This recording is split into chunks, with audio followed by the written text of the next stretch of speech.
Hey guys, welcome back to Content Culture. It's your girl Tomi, And Nicole. and here we are in our final week of The Bachelorette this season. We're very excited to jump into everything. But first, Nicole, how are you? What's going on with life? Good, good. So, quick housekeeping item. We are going to be taking off the rest of the month of August from new pods. We'll be back though the first Wednesday in September with new content for you guys. We're excited for that. My Yeah, we'll weekend. have some. I was just gonna say we'll have some fun interviews, and we'll get back to like recap things when Michelle's season starts. Right. Right? So, Yeah. anything else? No, no, that was it. Okay. My weekend was pretty quiet. It was good. I got a lot of rest. Spent a lot of time on social media. Got all the boring stuff done: laundry, cleaning, all that stuff. What about you? I know you're prepping for your trip. Yeah, prepping for our trip and getting ready for some fun things. We're going to Belize, and I'm super excited. And yeah, just ready to kind of go have some vacation time and not have any stress. And then I'm glad we were able to get it in before all the. I'm sure there's gonna be some lockdown stuff situation happening because they already changed the like requirements going into the country this week, so we had to go and rush and get COVID tests and stuff. And versus just having like our vaccine cards. But yeah, very very much excited for some R&R. Yeah, that'll be nice. I'm excited for you guys. Well, this week we are solely recapping the Bachelorette finale. So, you Mm-hmm. ready to dive into it? Yes, but one quick thing. So, listeners, if you didn't know, Nicole and I actually miraculously share a birthday together on August 11th, which it just means like this was meant to be. But, and as Leos, we always just have to celebrate our birthday. But Nicole has a more important birthday happening tomorrow, which is, or today, I guess, since you're listening, which is her 30th birthday. So definitely go make sure you shout her out. But also, I kind of have a surprise for you. So, is your phone handy right now? It is. Okay, so I just need you to make sure that the volume is up all the way on your phone, and I'm gonna send you something. I'm scared now, but okay. Don't be scared. Don't be scared. It'll be okay. Is it up all the way? Yeah, it's up all the way. Okay, go ahead. Okay. I just got a movie from you. Okay. Oh my God. All right, you guys, it's a cameo. Hey Nicole, what's going on? It's your boy Cinco from Love Island Season 3. I heard it's your birthday coming up, and I want to wish you a very happy birthday. I know you're a beautiful, awesome woman, and you deserve this day for yourself. So happy 30th. I also want to say I appreciate the support from you guys and watching the show and watching me on the show. And I know it's hard sometimes to support me from the decisions I made and all that, but at the same time, I really appreciate that you guys did. And yeah, this is awesome that you're turning 30. Dirty 30. Let's turn up, man. You definitely deserve it. Enjoy your day, and you have a good one. All right, see you. I'm screaming. So, for those that don't know, that was Cinco from season 3 of Love Island USA. It's probably my favorite. And also, if you didn't know, they live in the same area. So I was like, let me just do a little, just in case, a little match, Yeah, a little start, a meet cute. I am actually I have tomorrow. I took tomorrow off for our birthday, and I'm like, should I go stalk him in Cash because they're both here? We'll see. We'll find out. Thank you for that. That is amazing.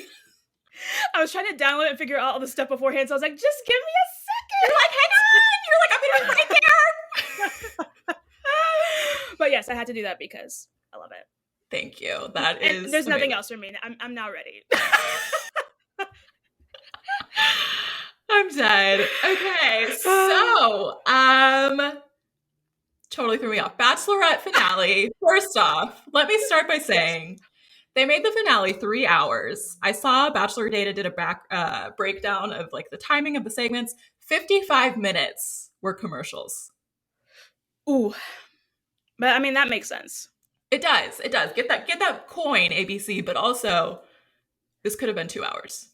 Yeah, because I mean, yeah, we thought about it, and I was like, oh, you'll have 2 hours for the regular part and an hour for after the final rose. But when they, did certain segments of cutting Justin whatever early, I was like, oh, this is a lot of time still left. So Yeah, and we did like a recap of like the last week's episode. I felt like more of a recap than sure, we normally would.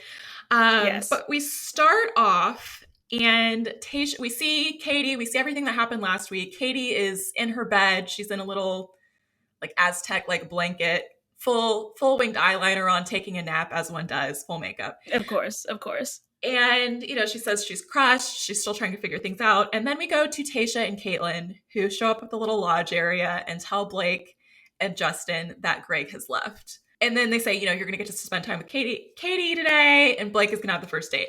I did not realize until this moment that no one had come to talk to them about Michael A. leaving and Greg leaving.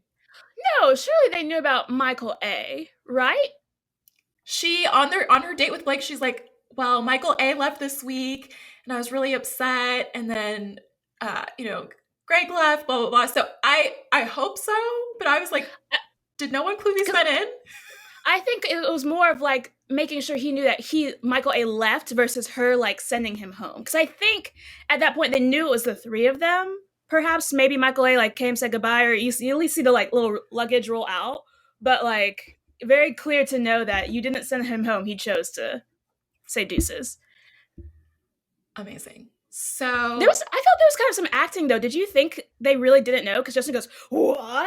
He did say that, and it was just the two of them sitting there. So like they kind of hinted before, they're like, "This is kind of weird. It's just the two of us." Yeah. And then like I think Blake says like, "Yeah, I saw Greg the other day, but he seemed he didn't want to talk about anything." So I don't know if like maybe Blake knew like he might leave, but wasn't sure or what. But it did kind of seem like Justin turned the face on for us.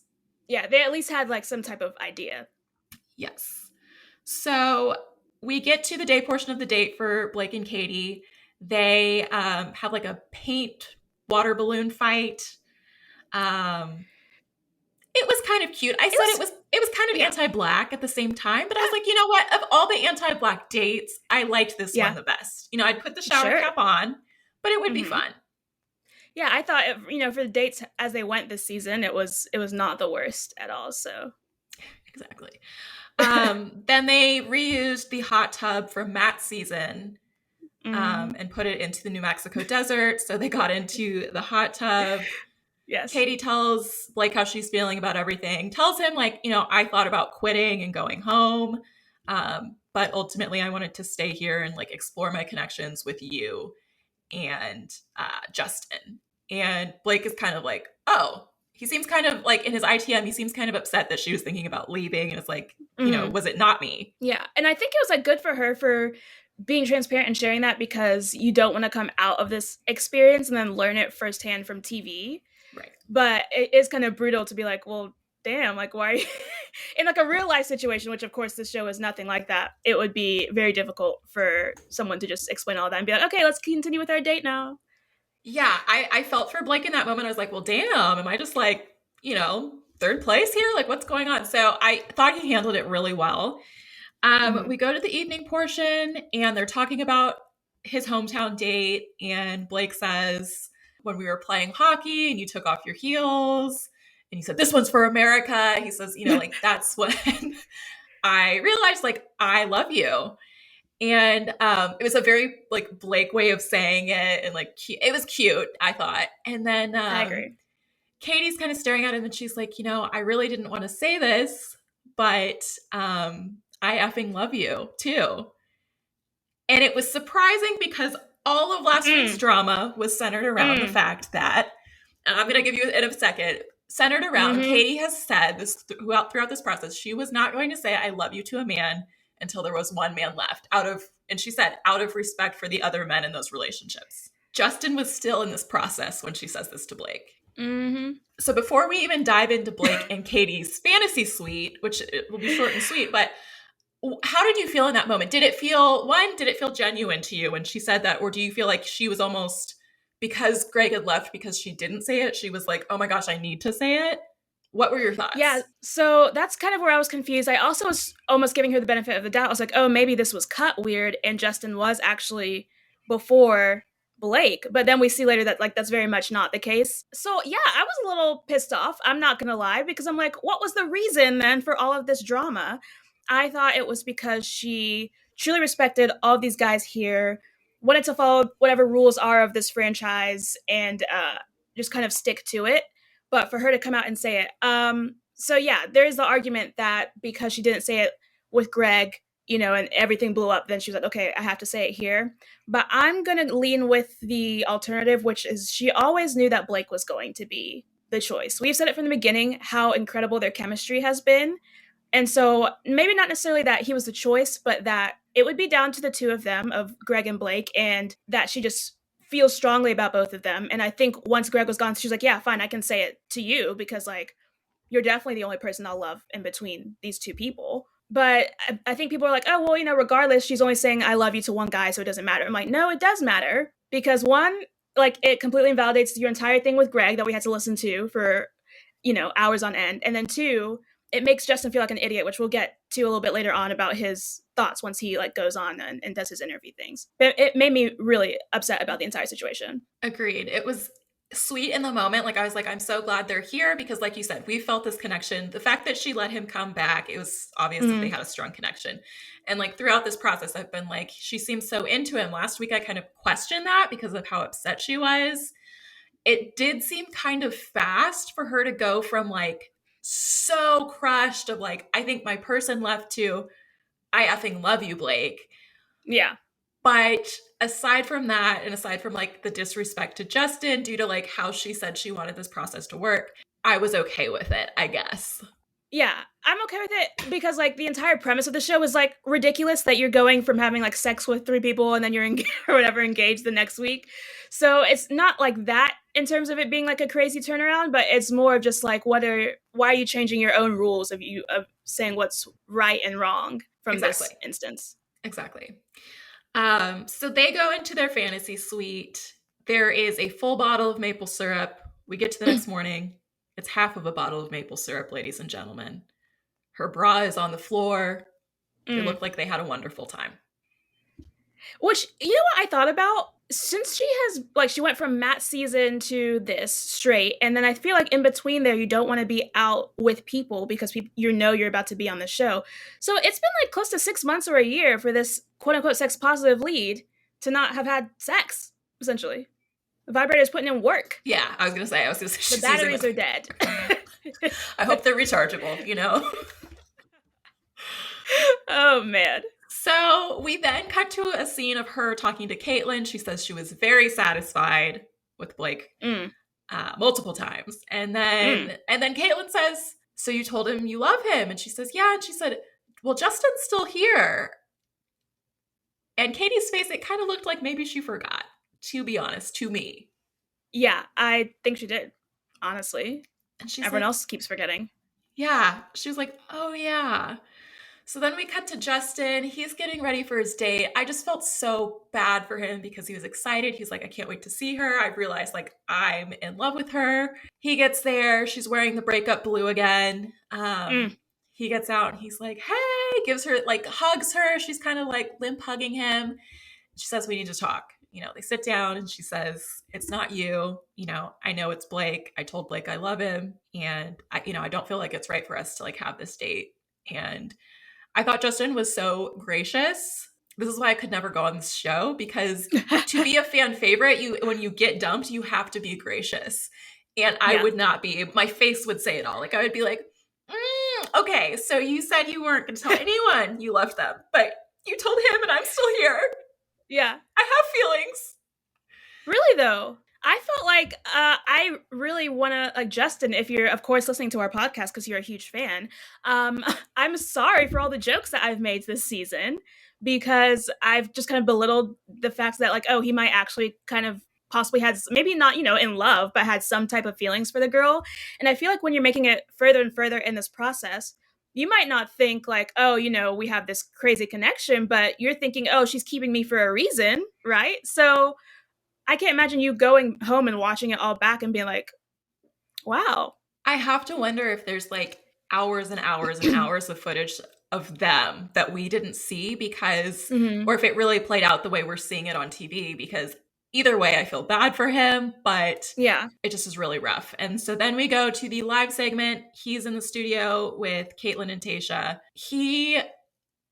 Sweet guy, he's crying at the live segment. I was like, oh, he's still, like, it's been what, 2 or 3 months since this is wrapped. So I think they said 3. So I was like, oh, he's feeling all the emotions again. He was like, that was hard to watch.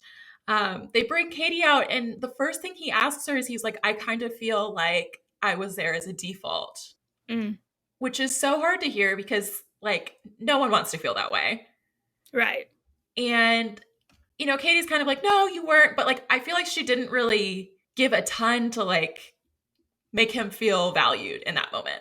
Yeah, and you said all that thing about, like, maybe there's missing footage because they definitely do that from time to time, but I'm like, this show, I mean, he got to the final two. I feel like if you were gonna hide footage of people, you would at least put in something with the guy. It's not like it's a Love Island where they're making this production within 24 hours, so it's quick decisions. Like, they had months to kind of understand how they wanted to frame everything. So if you knew how it ended, why didn't you let us see more of those connection times beforehand? It was either one, just because it wasn't like dramatic enough and like, whatever, we don't care. We don't care about Black people in this show. Surprise. We don't want to make sure he gets a good enough edit so that he can possibly be in Bachelor contention. Like, all of these things. But I think with him crying, it was less about him having like feelings for her or whatever. It was more about like the embarrassment, I think, of feeling like everyone's watching and seeing, like, making jokes about, oh, she's just kind of like keeping you along, and it can be hurtful. Yeah, I do feel like, I know I've definitely seen those memes and laughed at them too, but it had to be really hard for him to not be able to speak up about it really this whole time. And then this whole time we're like, he's just being dragged along, and like, he really was. And yeah, the point you made about like production not showing him, like, normally our final two is almost always someone that we talk about like could be the next Bachelor. I don't feel like that's the case with Justin, because I still feel like we barely know him. We know he paints. We know he's from Baltimore. We know he's got great eyebrows and he's attractive. That's pretty much it. And especially once we didn't get to meet his parents. Yeah, well, I think that was really like the seal of like, oh, we can't do anything with this because we really don't know who he is. And I also feel like they kept him even further. Like, Katie, like, she absolutely knew once Greg went home it was going to be Blake, right? But because they framed this whole season again as a sex positive whatever, how can you have this season without having fantasy suites? And so I think it wasn't until she had hers with Blake that she was like, no, this is completely wrong. Like, I can't do two of these fantasy suites, like, knowing how big the discrepancy thing is there. But that's another reason why, like, she should have just went ahead and sent him home before, or did like some type of rose ceremony still, you know? Right. So, Justin, again, if you're listening, because we know you're a big fan of our pod, we stand with you. Hashtag justice for Justin. We know you can't come on yet, but when your contract's up, let us know. Yeah, we know we'll be the first ones in line, of course. Yeah, of course. And I'm sad, and he, like, because of the timing, he can't go to Paradise. So it just seems like, yes, they wasted this man's time. He didn't even really grow in followers. You were posted about this on our stories on Monday night with like his influencer growth. I'm like, he hasn't grown, so like, he's not going to get a ton of influencer deals. He'll get some, but he's not going to get a ton. I just, no, you don't go on the show to become an influencer, but I feel like this man's getting nothing. Yeah, for his time and energy. Go follow Justin if you don't. Please do. Yeah.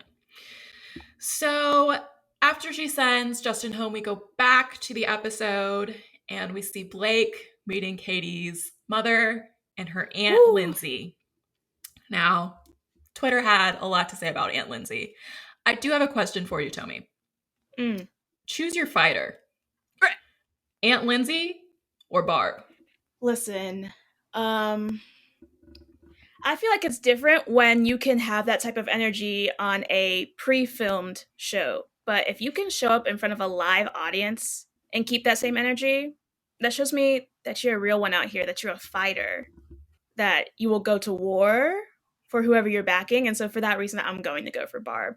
That's a good argument, because she was getting booed in that live audience and everything. I was thinking it's interesting to have that energy as an aunt, that strong auntie energy, right? I think a lot of moms have that energy for their children, but for the aunt to come in with that energy, I was like, oh, this is a little deranged. But I'm like, maybe they grew up as like sisters, because she looked very young. So maybe they have more of like a sister, like a larger age gap sister relationship than Anne, and it's just kind of protective there. Yeah. So Aunt Lindsay tells Blake, like, takes Blake to the side and is like, hey, you don't matter. Why are you here after you flunked out of the Bachelorette the past season? Literally says Oh my flunked out. gosh. I was like Literally, yeah. gasping. I was like, she's like, so what do you do? Blake's like, currently I'm unemployed. I was like, oh no. I know. I was like, why would you say that? But I was like, was he just trying to make a joke? Because either way, like, I don't think I would make a joke like that in front of my significant other's family. Like, not the time. I'd be like, I'm an entrepreneur, you know, like something. Right. Something. Forex, have you heard of it? He says, I'm unemployed. Sometimes I go to Africa. I do animal rescue. And so the aunt's like, so what? She's just supposed to move to Canada and Africa? And Blake, for what I'll say, he didn't have answers, but he did just take it from her. He didn't try and fight back. He was just like, all right. I think because he realized, like, very quickly, he's like, it's not going to matter what I say. Yeah, he's she like, also I'm said not something going about, what was it? About marriage, like, oh, what is your approach to, like, if you have, like, hard times in your marriage or something like that, conflict? And he's like, oh, well, me and Katie, you know, we have this approach. And the aunt was like, oh, that's nice. She's like, that's not going to work. Like, when you're in a train wreck, you know, you never think of... Right, because Blake talks about how, like, his parents... always worse in the train wreck, yeah. Right, he talks about how his parents divorced, and she was like, you can't really apply that to your own relationship, though. And I was like, oh my gosh, like, he probably had, like, a very traumatic divorce experience, it sounds like. Because he says, like, I didn't tell my dad I love you for a long time. So I'm like, it sounds like he went through a lot. Yeah. And she was just, like, very dismissive of it. I was like, oh, okay, well. Yeah, there's a difference between being... like applying pressure and then just being truly rude and combative. And that's what I think it was. And it was gross. I really hope she was just trying to play up TV things. Because if that's how she is in real life, it just felt like she was projecting a lot of her past traumas and experiences of her relationships onto them. Yes. One of our upcoming podcasts, plug, Two Bros, One Rose, they said, what man hurt Aunt Lindsay? And I said, I don't know, but I hope they found his body. Right. Sick. Oh my gosh. Yeah. I'm worried. Also, if I were a man her age watching this show, I would not be looking to date her. But, you know, it is what it is. So then they have their last chance date evening portion. You know, Bachelor loves to do some, like, kind of weird, borderline weird stuff. So they did energy healing, which would have been fine. Like, so the premise was they wrote down fears, read them aloud to each other, and then set them on fire. Totally fine. But they set them on fire on this, like, Burning Man thing. Weird devil, demon effigy type of whatever. I was creeped out by that. Listen, yes, same. I understand it's like a cultural thing. So, like, I'm not gonna knock it. It's not for me. And I also feel like, I was like, this is a weird, it felt a little cultural appropriation-y to me. Like, I was like, whose culture is this? Because I know it's not ours, clearly, but I was like, I don't know that this is Katie's culture either. It just felt weird to use for a romantic relationship. Like, I understand the idea behind it of, like, burning and letting go and new beginnings, whatever. But I feel like that's more for something that's been, like, very painful or difficult in your past. Like, I heard people throw in, like, their bills or, you know, student loan things into there. I know. Wow. You should definitely keep up. Or just other dramatic things from your life that you throw in. So I'm like, why are you doing this to signify the beginning of your romantic relationship? It just felt like a very weird comparison use. Perhaps bad foreshadowing. Yeah, I feel like The Bachelorette could have just done, like, we talked about, you did premarital counseling. I'm like, maybe we should just tone it down a bit and do like an episode of that. Like the final 3, they do, like, premarital counseling.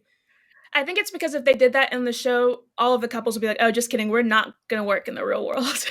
Probably. So, you know, they were like, we'll just do this Burning Man thing and that'll work for them. Yeah, it'll work. So the season is wrapping a week early. Neil Lane is not in New Mexico yet. So Tayshia FaceTimed him and she's like, I need those rings. And then we get to the ring scene of Blake picking out his ring and Tayshia is filling in for Neil Lane. So Tayshia is like, so which of these 6 rings do you think would be best, Blake? And it just felt, I know some people are like, don't call people that were on the show together exes, but it felt a little weird that Blake was picking out a ring to propose to Katie with from someone that he, like, has made out with. Yeah, like, you knew producers like, oh, which one? Katie or... Caitlyn or Tayshia? Who should we put out there? No, definitely Tayshia. Let's do it for the mess. Especially when your ex, quote unquote, is someone who looks like a goddess like Tayshia. Even if you know that she isn't interested in Blake, like, Katie, you have to be a little uncomfortable, perhaps a little jealous, a little weird, threatened, maybe. And that's how I would feel. Right. I was like, maybe she's way more secure than I would be, but I was looking like, maybe I'm projecting. Right. I was like, I might be Aunt Lindsay in the situation, but I was like, I would be like, absolutely not. Anybody else. Yeah. So Blake is kind of like torn. He's like, I don't know, blah, blah, blah. He picks the ring. We don't know if he's going to propose. We get to the little proposal setup. It kind of looked like outdoor band vibes, very low budget. I think there were like straw bales and blankets. Do better for Michelle. That's all I'm asking. That's all I'm asking. I mean, we'll get to that, but yeah. I honestly felt like you said that in the tweet, but was that not a similar, or maybe they didn't do that for Tayshia. Maybe it was more of like a rug thing on the ground, like in the sand, but hers was kind of low budget too. Okay. Sure. Yeah, I thought she deserved better. It was just the vibes of that overall proposal that, took it over the top. Yes. So the SUV pulls up, Blake gets out. Caitlin and Tayshia it's like they didn't text each other to see what everyone was wearing, because Caitlin is in this like yellow satin slip dress and Tayshia is in this suit. But it's backless and there's glitter. Which, again, I think if I'm Katie, I'm going to slip to the stylist and be like, make sure the X looks ugly, okay? Thank you. Maybe that's what happened. She still looked good in it because she's Tayshia, but yeah, like maybe she was like, make sure she is not in a ball gown. I cannot have that. Correct. Fair. Katie's wearing this emerald green dress. I honestly thought it's the best thing she's worn all season. Mm-hmm. I thought she looked beautiful. Blake gets up there. They're holding hands. He says to her, I can't give you what you came here for. We get a very long pause. It's like, and then he says, because you deserve so much more. And then he gets down on his knee. He proposes. Katie cries. They're very happy. Caitlin and Tayshia run up there. It's very sweet to see the host, our new girl power hosts, hugging them, cheersing them. And then we get our typical ITM of them talking about like, we're engaged. And then they ride off on horseback. So for me, with this proposal, I understand the idea you need to have a little good fake out for some editing, for some drama, for producers, whatever to use. However, the flip side of the little like but, if then, whatever statement is really good. This was not. What, like, do you have the words again? You said, oh, you came here for, I can't give you what you came here for. I can't give you what you came here for because you deserve so much more. You deserve the world. So what is it? Like, what is he thinking that she came here for? Because I'm thinking it's an engagement, to fall in love, to find someone who's a partner. So you're saying even more than that, okay? It didn't make sense to me. I didn't like how it was written, whoever was working with him. It was not for me. Maybe it's comparing it to the last, again, proposal, which was Tayshia and Zach, which is honestly the best one in this entire franchise has ever seen. Like, tears pouring down my face. And maybe it's also because of the events from this past episode where it was very hard for me to feel this love and connection, whatever. Like, I didn't smile, really. I didn't cry. I was like, you know what? I'm happy for them because, again, we've said we see that connection this entire time, but I just didn't feel it. Yeah, I agree. The switch and bait of the proposal, I was like, oh, I wouldn't like that. But hopefully if someone were proposing to me, I wouldn't be in like a Bachelorette situation where they like maybe aren't, you know what I mean? So I'm like, maybe it's different. Like you would know. And I was listening to their interview with, who was it? Becca and Tayshia on Bachelor Happy Hour. And Katie confirms that she didn't know if she was getting engaged or not. So when she was like, oh my gosh, whenever he got down, it was really a surprise because she thought he was just going to say, love you, but like, let's just keep this going after the show of just like without a proposal. Right. It was funny. She talked about on, I think, Good Morning America, how his pants were so tight that when he walked up, she was like, I could tell there wasn't a ring box in his pockets. Yes. And so I was just like positive that he wasn't proposing and I was just trying to keep it together, but he had it in the back pocket, which is kind of sweet. It's cute that it was a surprise still. Yeah. I guess. And with his pants being so tight too, that his pants ripped. When getting he got on the horse. It's very on brand for Blake.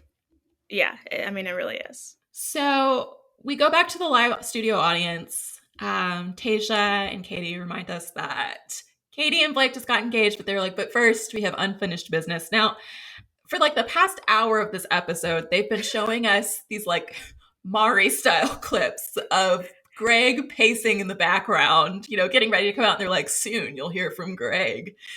He's like fidgeting with things on the wall, like his clothes, just like, I'm feeling for him because, oh God, because you know how long these things last. They're not filming these in an hour or even 3 hours. It's like an all day thing.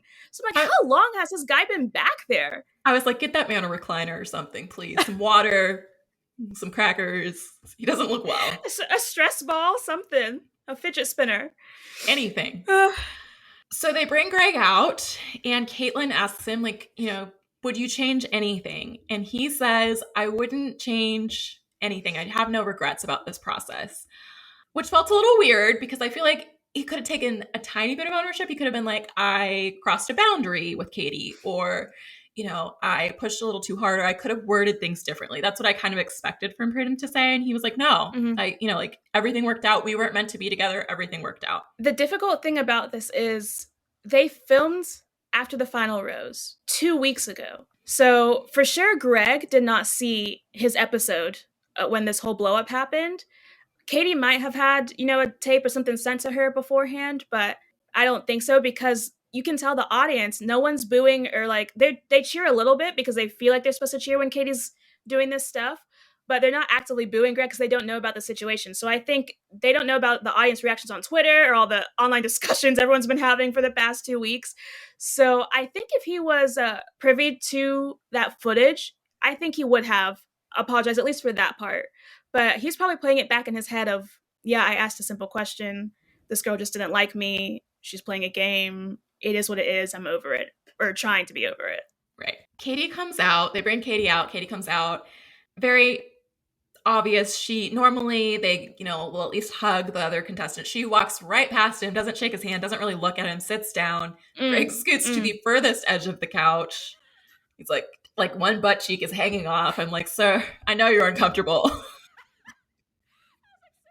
Sit on the couch. Like, how can you not feel? Maybe his whole body is just numb at that point anyway.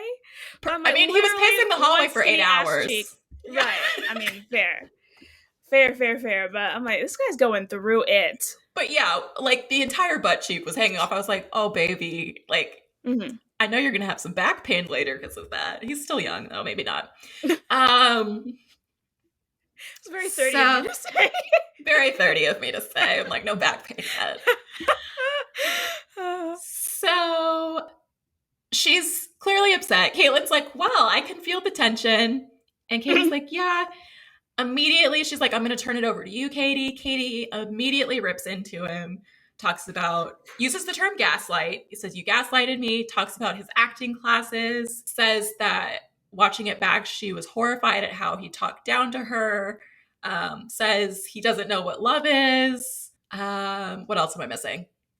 Those are major points. I mean, yeah, this feels like that was it. Yeah, the fact that she really said, oh, I just feel like you came out here and used me for followers, influence, or dare I say acting? I'm like, ugh, God, I'll let you finish it so I can really let the choppa sing. So I'm just going to stay patient.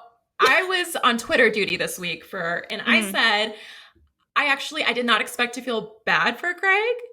And we talked about it in our previous episode, our takes on like how things went down. But I was like, in that moment, I was like, I feel bad for him because Katie came across as demeaning. She was talking down to him. And I got some people on Twitter who were like, no, you're wrong. You're wrong. Like she was standing up for herself. I think she could have done that in a way where she still lived by her ideals. I say that as Katie was branded as our anti-bullying, sex-positive lead, right? And so she's supposed to be the person that says, when they go low, we go high. She did not do that last night. Okay. Like she was like, you're down in the valley. I'm underground. Oh my God. She was like, I'm getting down in the gutter with you to fight you. I'm going to yell. I'm going to talk over you. I'm not going to let you make a point.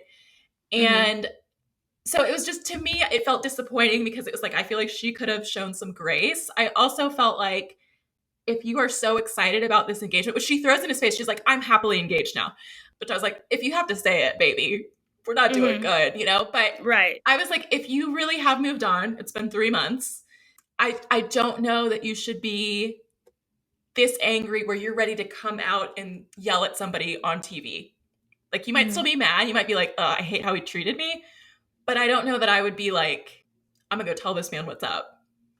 Yeah, the anger felt very different from you just calling out someone. Like, I understand she definitely has a right to be angry, but it felt very different from just like saying an ex, oh, I'm annoyed because you're trying to talk shit right now in front of people. And like, no, that's not what actually happened. Like, I get that. But the way it all came out was like completely invalidating everything. They have not talked since that breakup happened. So I just think it's odd for her to attack him like this when she can't know for sure like how his feelings were towards her. Because I mean, I could be proven wrong a couple months from now when Greg's starring in a movie or whatever and he's saying all this shit about Katie online.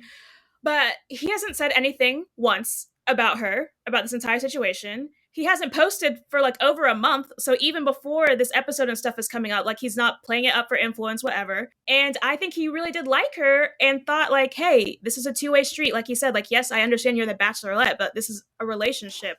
We should be able to have this conversation. I should be able to share like, this is what I'm feeling and this is what would make me feel more confident right now. I just don't like we can't have it both ways, right? So when we had Peter's season with Maddie P, whenever she said, hey, you know, we're getting to the end here and I'm really starting to develop feelings for you, but I didn't realize how difficult this process was going to be. I don't know if I can understand these fantasy suite situation. If you sleep with other people, I don't know if I'm going to be comfortable with an engagement after this.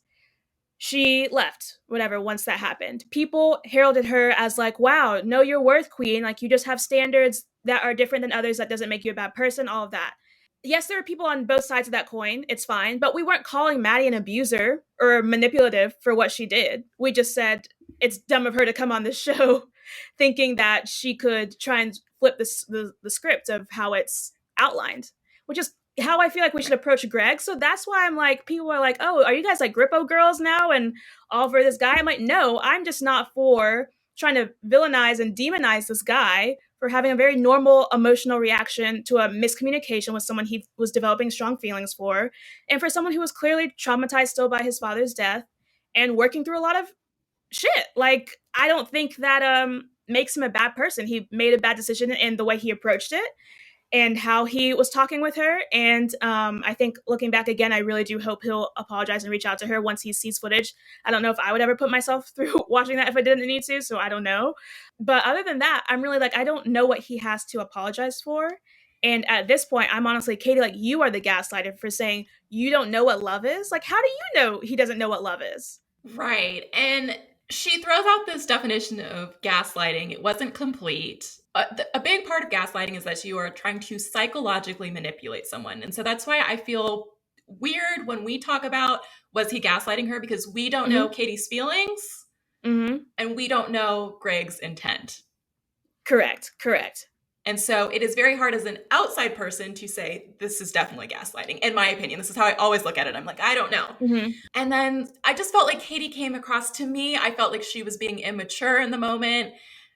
I wanted to see her live up to that anti-bullying stance of like, she was going to take the high road and she didn't. And I thought it was kind of interesting because some of the women from her season were tweeting and were like, yeah, this kind of reminds me of of how she reacted on our Women Tell All. And they were liking some interesting tweets. And so I wonder if this is kind of an indicator that the Katie other people see in person is not who we're seeing portrayed as the Bachelorette.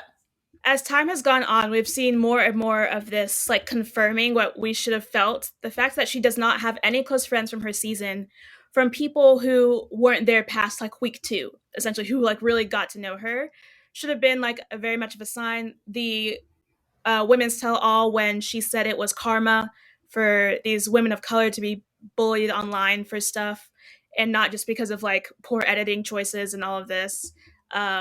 The way that she's reacted to any type of criticism this season, whether it's from not naming, 4 countries in Africa, which I forgot even the fact that Blake works in different countries in Africa as well. So again, should really know. And on top of knowing Maggie and Matt James is half Nigerian, all of that stuff. And like other things, like she just can never just be like, I'm sorry, like of a situation that happened. Like, I messed up. And I think that's a big character flaw.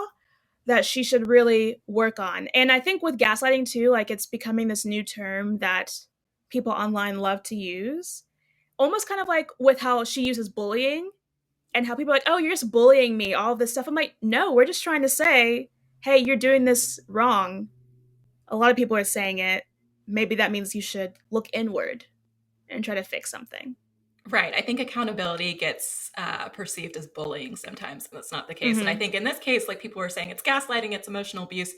We definitely are not saying like Greg treated her wonderfully. Like that was what someone said. They were like, do you think it's okay that she was on her knees and he was like talking down to her? No. But that doesn't mean because it was wrong that it's emotional abuse or that he was purposely psychologically manipulating her. That is my point. Conflict and confrontation is not gaslighting or abuse. It's just what it is. Two people that, weren't really meant for each other, honestly, because if he did walk away from that fight instead of standing in it and trying to talk it out, yes, it's not a good sign at the very beginning of your relationship. That's completely fine. But to completely twist the situation now of how we're supposed to perceive Greg into to being someone who's on the level of a Luke P, a true gaslighter, or, anyone else of these like horrible people from the past, the comparison of Peter from Rachel Lindsay's season. Peter said, you're going to leave a pathetic life, right? Your life's going to be pathetic without me in it. And Rachel Lindsay said, I'm living my best life. She says that, you son of a bitch, after that. Right. But she did it. Right. She said, I'm living my best life. Exactly. And she was torn apart for that. People said it was classless and she was angry. She was an angry Black woman and, it was tasteless, all those things. I'm not saying that same narrative about Katie from last night. Like I think we have that narrative. We have that idea of like, she seems really mad, but it's just interesting how it's a different standard. When what Peter said was specifically said to, I want to hurt you and make you feel bad for what you did to me. When that, and if you pick him, right? If you pick him, you are going to have a pathetic life, right? And that's just not the case. What is Greg's bad thing here that he said, I want to hear you say I love you? Right. I don't think he even talked about the other man. I mean, he said like other men are here and I want to know that I'm important to you, but that is completely different than if you choose Blake, like you're going to be miserable. Yeah. So, I don't know. Chime in, guys. Let us know what you think. So then we do get to see the happy couple. Blake comes out. They hug. They do seem very happy together. I wondered how Blake would seem and feel because I was like, ooh, this would like, for me, I might feel a little insecure with like our relationship if I was seeing this from backstage, but he was like, I'm so proud of you. He has men in the audience stand up and start holding boom boxes and playing their song. They start slow dancing to it. It was cute, but I was like, okay. And that is it. We see a preview of Michelle's season. What did you think? So let me back up for a second here. Yeah, I think again when they were slow dancing and kissing and saying like, oh, I love you too, like all this stuff. I'm so over it. Like at this, I'm tired of her antics. I'm tired of her continuously trying to drag people online, especially the Greg situation. Like, okay, did it seem performative to you?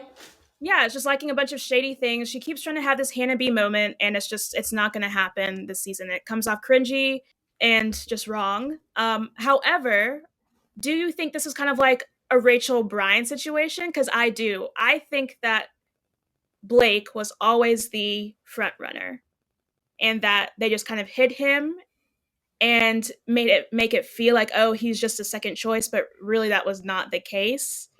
And they just didn't want to make him look like such a front runner because of the way that he came into the season. Yeah, I wonder. I do think, like, I know when we talked about the season, I was like, I think this was going to be one of the strongest connections, and I think it has been. I think maybe they played Greg up to kind of throw us off a little bit, but I do hope that they work out, and honestly, I think they could work out.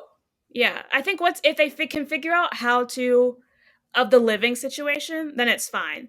If COVID wasn't a thing right now, I think it'd be a little bit easier, but you already have to have, okay, he can only be in the States, or you can only be in Canada for 6 months at a time because of visa stuff. But he was saying also on the interview, I don't know if they said this on Good Morning America, that because of how they have their quarantine stuff right now, so they would do their stay-at-home visits, then he'd have to go back and quarantine for 14 days by himself in Canada, because that's what their rules are right now. And then so he'd come out and then only have 4 to 5 days of doing whatever he needed to do for life and then go back and hang out with her and do that again. So that's what their relationship has been up until this point. So I'm sure they're very much ready to be like, thank goodness I'm out and free, whatever. But I don't think they still have those quarantine rules. Canadians, perhaps correct me if I'm wrong. Yeah, I know they changed something this week where we can like, it's a little bit easier for us to cross now Americans can go over and stuff. So maybe that'll make it easier. But I can't imagine kind of starting it off like that. That's like a lot of, it's taxing and stressful. Yeah, I'm curious too because Katie Lee, like the past couple of weeks, has been packing for a move, and she said it was to San Diego. I am assuming it's not actually to San Diego. No, it's confirmed. It's definitely San Diego. So that's why I'm again confused on top of that. So she's moving to San Diego. He's still going to be in Canada. So his options are moving to San Diego, her moving to Ontario. I don't know why they didn't do a Vancouver thing, because that would be my solution for them both. But she wants to be an influencer. Obviously, the move is to move to LA. So I don't think he would come on this show without thinking he is very much open to moving to LA. So we'll see. But do you think the season was a waste though, because it did end up being Blake? Because I've seen people have those thoughts online. No, I don't think so. I think we got a love story in the end. I do think they are fitting together. I think of like the men, like he was probably the best match for her. So, I'm curious about to see how long they last and what happens. I don't think it was a waste. What would have been a waste would be if she had like chased Greg down. Yeah. Because they would have broken up by now already. Because I think, insecurity would have just continued to eat at him and all that stuff. And it's a lot. Yeah. You asked me a question about Michelle's season. What did you think of the little teaser that we saw? First of all, let it be known that production loves Michelle a lot more than they love our girl Catherine. Okay? They sure do. That was gorgeous, and it was reminding me of a Hannah B one. And that was pre-COVID stuff. So the fact that they did enough for Michelle now, they're saying we're trying to step our game up. Don't forget about us just yet. Make sure you tune in. And listen, I said, no, I'm not going to do it, and I was going to give it to God and give it to you. But I might try. I might just tune in. We'll see. I'm hopeful. I probably shouldn't be, but I thought she looked beautiful. I was like, oh my goodness, like a princess. Like you said, like Hannah B. And I was just like, ugh. I mean, Michelle's just beautiful, so I'm really excited to see her as our next lead. In Paradise, I know will be messy, and that's why I watch even both of these shows to begin with, is to understand these backstories before going into Paradise. So I'm very excited that it will be back, and I do know spoilers, and I'm very excited to see it all unfold. Let's just say it'll be a messy season worth watching. Yes, so we saw in the little teaser, it was the first time we saw that Becca K is going to be on this season. She is the first... Ridiculous to me. Yeah, she's the first. It's the first time that a former lead has been on Paradise as a contestant. Couldn't be me. No. Because I got a big ego. Mm-hmm. I'd be like, you went from paying me this to paying me this? No. Yeah. Mm-mm. Mm-mm. I think it's because she knows also, like, what does she have to offer? No offense, Becca. You're a very kind woman, but in terms of branding, she's really got nothing. Literally, it's do the damn thing. That's just a line. That's not tied to any type of product placement. She has no relationship she can shill with stuff either. Her growth is going to continue to stagger, because right now she just has the podcast. And since Rachel has gone, I'm sure those numbers have dwindled a lot. So she needs the boost again. So good for her business move wise, but I would probably just try to move to another reality show. Yeah. Get a different audience. Yeah. I feel like that would have been a good move. Date someone else from another reality show. Yeah, something. But we'll see. And then tell me your thoughts. I know you had some last minute things. Tell me who you think might be the next Bachelor. Talk to me. Give me what has Michael A been up to? Let's get into it. So I was having this discussion with some friends earlier, and so the biggest, from this season in contention would be Michael A, right? Andrew S, and Justin. We can start with Michael A. And we should have talked about this last week, I think, and I totally forgot. But basically, there's been some things that came to light. First of all, he was commenting on some photos from Katie's Instagram where she was in lingerie doing very sexy photo shoot things. I was honestly shocked that she was posting this during the season. Again, whatever, it's on brand, but I was just shocked that ABC would, Disney, whatever, would allow this to happen. And Michael A was commenting, and I'm assuming, like, you understand what this show is. You have to know that she's engaged at this point, at least dating someone. And was commenting, "Oh, I don't want to comment what I actually feeling right now," with like fire emojis to her. And I'm like, sir, excuse me? You're supposed to come off as this like cute little nice dad guy, not 40-year-old person on Maine. Like, what the heck? It was very, very weird to see. I don't like his beard. I think it looks creepy. Agreed. And we also learned some other things, that there might be a little bit more tension between his family dynamics, and if his in-laws are okay with his son being on TV. And so that could have been leading to why of like he wasn't going to initially be in hometowns at all, why he didn't even want to have hometowns to begin with, because his in-laws would most definitely have to be a part of that, because his whole story kind of centers around his wife and his ex-wife, and no, not ex, oh my god, Deceased wife. His deceased wife. What is the word? Like widowed. He's widowed, whatever. Yeah. I was very uncomfortable. My bad. And all of that. And basically, Michael A came out with a statement saying, retracting something that he said on the show, saying like how he didn't take care of his in-laws, because he alluded to that on the show, and saying he's there and supports them and all this stuff. And so he had to come out and be like, just kidding. I don't do that. My in-laws are very great and they take care of themselves and they help me out with James and all this, whatever. So I think they were also a little like offended to have that being said on national TV, when I'm sure they're, older, elderly-ish, and they can probably fend for themselves. And so I think within all of that, there were also some comments from his deceased wife's like cousin and other family members saying like they don't like this guy, that he's using, her to be on this show. And then the final nail in the coffin for me was that this guy actually dated someone for a year before this show happened. And they're showing on the Bachelorette that this is the first time he's really put himself out there again, that it's helping him, get his toes wet in the dating pool and really just learning to open up. No, he's had a long-term relationship, and he broke up less than 2 months before this show started to come on the show. Oh, I did not hear so that. So you have to surmise that, you knew probably 6 weeks beforehand, a 6-week casting, that makes sense. You're packing, getting stuff in order, and you're going on the show to quarantine and all these things.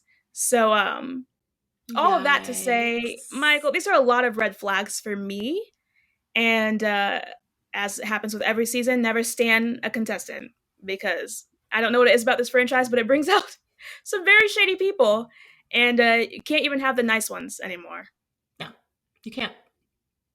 Yeah. Oh, that is dark. That is dark. It is dark, right? I mean, I thought you were going to talk about the dating thing. Yeah, I did not know that. I thought you were going to talk about the PPP thing, and then like the PPE loan, which is that he got a PPE loan as someone that was providing protective gear during the beginning of COVID, and had a website, but nothing was listed. So it was like, why did he get a loan if he doesn't have any? It didn't really add up. Like a business, yeah. So I'm like, did he just do it for that moment and like produce things, and then he's not anymore? What does this mean? Again, don't think it's gonna be 2 black guys back to back. I think there'll be a long break in between, if any happen again. So with Justin not getting any screen time, we're not knowing anything about him, not gonna happen. Andrew S, I think it's a possibility, but because it's the type of black guy they like, which is a black guy that doesn't like black women. And both Justin and Andrew S have had some tweets resurface that, they didn't really get too much traction. They got stuff in some Reddit blogs and a couple articles written, but they would come again if they were to be, named the leads of this. And a lot of it was misogynistic, homophobic, I think. Some anti-black sentiments and stuff in there. Justin's were from when he was 17, I believe. And then I don't remember Andrew S's situation. Oh, it was one of them said that he found Trump funny. And I was like, honestly, Depends on how you read the context there. Yeah. Depends on how you read the context there. Like I'm not going to defend someone saying a statement like that, but I'm just saying there are definitely people I have heard who have said the same sentiments that can still say, "Oh, I hate his guts. Trump as a person, right, as a president, as a businessman, whatever." But the facts that the things that he did were laughable. Yes. Yes. Indeed. Was it crying while laughing? Sure, but they were laughable. I was going to ask you with the Michael A thing. So he commented on Katie's post and then it disappeared. Do you think he deleted it or do you think she deleted it? I think she is continuously online and probably deleted it very quickly. And then maybe DM'd him and said, "Bro, as a social media queen, let me tell you how this works. Yes, engage with everyone, but not in that way." Not in that way. And I mean, I also, there's like a history of no one in the history of this franchise who has self-eliminated has become the lead too, right? Right. So like with Greg's situation, I don't think it's going to Greg. Don't think it's going to Michael A because he said, "Oh, I can't be away from my son." So that means they either have to film in Ohio, for an entire quarantine season, or you bring your kid out there and he's like schoolish age. So then he's not in school doing things. You're going to get tutor and stuff for him. Okay, maybe. Which means you also can't do Paradise. So really you played yourself, sir. Right. I'm not, and after all this stuff that I'm learning, I'm not feeling bad for you. You'll be okay. You'll be fine. So we have that. We also have, do you think they could bring someone from a past season in?